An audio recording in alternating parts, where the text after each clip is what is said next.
Hello, this is Gundam UK, and this is the third work in progress video for the Dragon Morocco Sword Strike.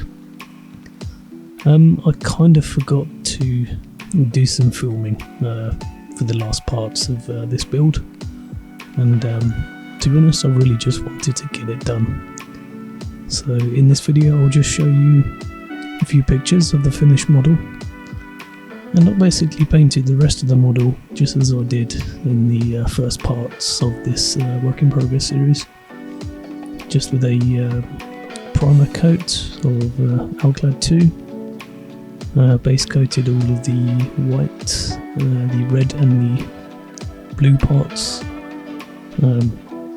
in white, then did the white parts in pearl, blue parts in cobalt blue, and red parts in the cranberry red. The white parts tended to pull just a little bit, which was a bit of a shame really, but lesson learned.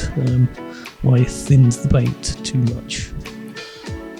So here's a few pictures of the finished model, and thank you for watching this work in progress series and for your continued support.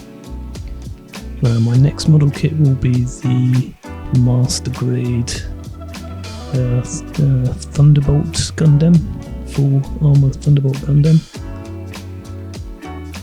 So I'll see you again in the next video. Thank you, bye bye.